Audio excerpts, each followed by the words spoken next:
Tentei as pessoas quando abri o programa hoje, porque a gente que gosta do futebol fica emocionado. Eu trabalhei no futebol, fui narrador de futebol, fui comentarista de futebol, repórter. Eu assisti o Pelé jogar, Copa de 1970, eu vi o Pelé marcar o 1000º gol, eu assisti o jogo um pouco antes, estava falando aqui com o Pierre, contra o Bahia em Salvador, onde foi montada uma festa gigante para os 1000 gols do Pelé, que não aconteceu. E depois tiveram várias outras, 3, 4 partidas que todo mundo se preparava para o gol do Pelé e o gol não saía. Até que saiu contra o Vasco da Gama no Maracanã. O Pierre está aqui e, diante de toda essa situação, mas boa tarde, obrigado por abrir aqui o programa comigo nesta sexta-feira, que fica marcado, né, já no dia 29 para hoje, e o velório do Pelé está marcado só para segunda-feira lá em Santos, e vai parar a cidade. Eu acho que nós tivemos 2 grandes perdas, né, de atletas que parou o Brasil. Ayrton Senna parou o Brasil, parou o planeta, porque muita gente ficou emocionada, e agora o rei do futebol, né, Pierre? Tudo bem, Tony. É difícil mesmo, né, desejar uma boa tarde, dizer que está tudo bem, porque não só para os amantes do futebol, mas para o mundo, hoje é um dia muito triste.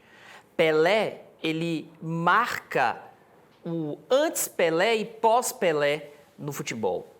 Antes desse atleta que hoje conhecemos mundialmente, o futebol era amador, não tinha profissionalização nenhuma. Pelé popularizou o futebol, tornou o esporte mais conhecido e mais adorado do planeta. Inclusive, muitas pessoas falam assim, mas na época do Pelé era mais fácil. Não era muito mais difícil.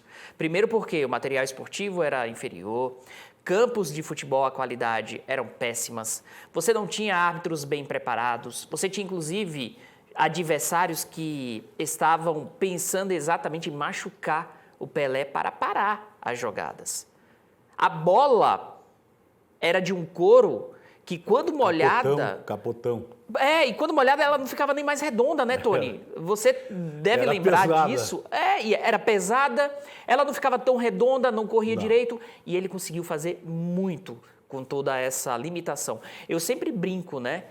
Se você parar para ver hoje um jogo de futebol e você vê um gol histórico, você fala assim, eu tenho certeza que é a primeira vez que um jogador faz uma jogada dessa. Se você pegar no acervo do Pelé, ele já fez 40 anos, 50 anos antes. Porque Pelé, de fato, era muito à frente do seu tempo. Pelé, como o Tony disse de forma brilhante aqui no início do programa, parou guerra, parou conflitos. Era a única pessoa que era reverenciada por reis, rainhas, presidentes e ministros. Está sendo nesse momento. E está sendo nesse momento, né? Para você ver a importância do Pelé. Se você for em qualquer país do mundo, país que tem tradição no futebol, vai dizer, fulano foi melhor que Pelé ou fulano é o nosso Pelé. Ele se tornou aquele ápice de comparação. Na Argentina, os argentinos, e somente eles, discutem se Maradona não foi melhor que Pelé. Portugal, dizem que Eusébio foi o Pelé deles. Na Inglaterra, o George Best teria sido alguém que chegou mais próximo do Pelé. Na Holanda, o Cruyff, e assim eu poderia passar o dia aqui falando.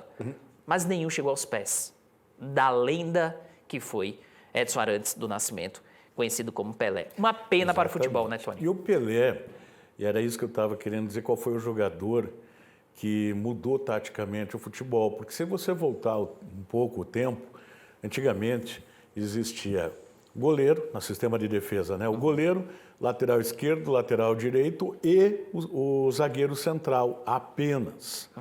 Por conta do Pelé e que ninguém conseguia marcar o Pelé, foi criada a posição do quarto zagueiro. Não existia quarto zagueiro. Foi criada por causa do Pelé, para tentar segurar o Pelé. Após isso, teve uma outra posição, e aí eu pergunto, qual o jogador que mudou taticamente o futebol? Após isso, teve também um jogo entre Brasil e Argentina, e o Pelé entortou o time da Argentina. E aí, na época, foi criado mais uma função dentro de campo, mais uma posição. E o nome foi dado por conta do jogador, o primeiro jogador que ocupou essa posição. A Argentina, quando foi jogar novamente com o Brasil, colocou um homem à frente da zaga, que o nome desse jogador era Carlos Volante. E aí ele ficou jogando na frente da zaga para dar o primeiro combate no Pelé, para não deixar ele passar para dentro da área, porque o Pelé ocupava os espaços de uma forma muito mágica, muito rápida. E aí, pelo sobrenome do Carlos Volante, jogador argentino, é que se criou a posição, um volante no futebol, que é o jogador que joga à frente da grande área, que ele joga à frente da zaga. E você veja, qual foi o jogador que fez isso? Nenhum. Qual foi o jogador, o Pelé, o Messi, por mais que ele jogue bola, foi mudado taticamente, foi criada alguma posição? Não. O Maradona, não, nenhum deles. Então o futebol mudou e se criaram posições para tentar marcar o Pelé, só que não conseguiram. Mas as posições ficaram até hoje aí, que é o sistema de futebol, hoje com mais até volantes, né? Dependendo, quando um time mais fraco vai jogar com um time mais forte, você coloca até 2, 3 volantes na frente da zaga para tentar segurar.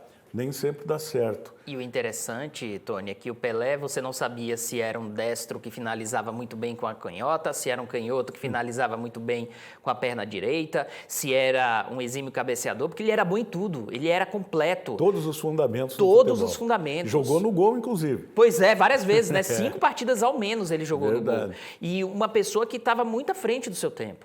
Uma pessoa que conseguiu enxergar o esporte muito além do que a sociedade naquela época conseguia enxergar.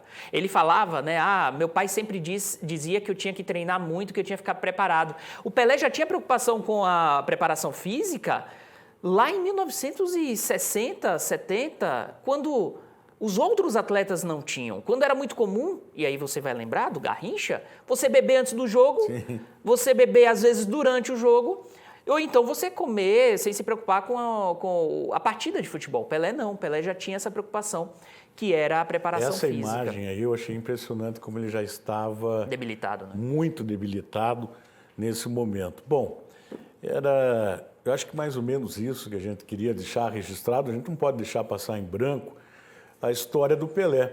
E graças a esse rapaz, Edson Arantes do Nascimento, a gente falou quem morreu, foi o Edson Arantes do Nascimento, cidadão brasileiro, cidadão do mundo, um verdadeiro rei.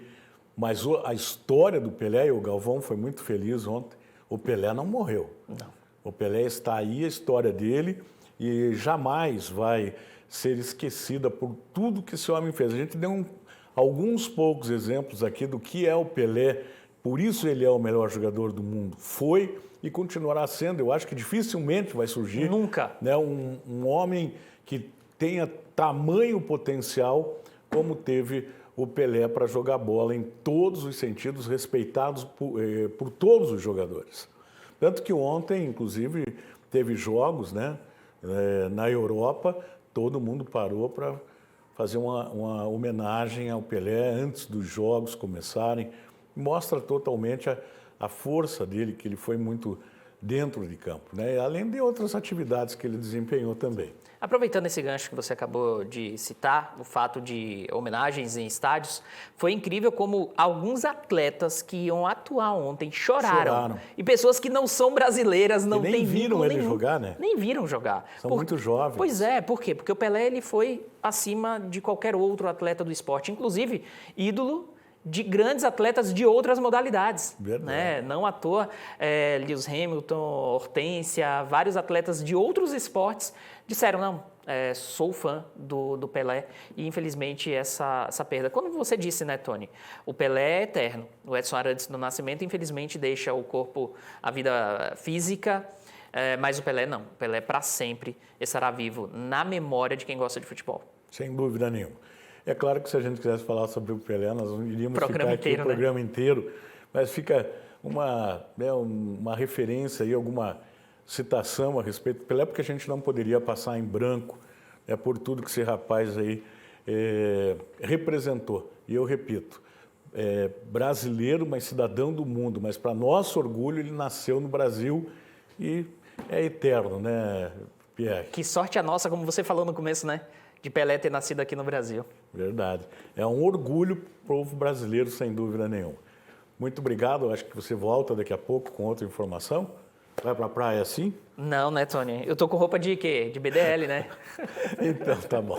Valeu, Toninho. Valeu, meu querido. Um abraço, obrigado. Muito obrigado. Até mais. E tá aí, né? Vamos começando um programa num dia bastante triste, né? Para todos os brasileiros, quem gosta do futebol e até quem não gosta do futebol, por tudo que o Pelé representa para a gente, vai continuar representando. Não tem a menor dúvida disso.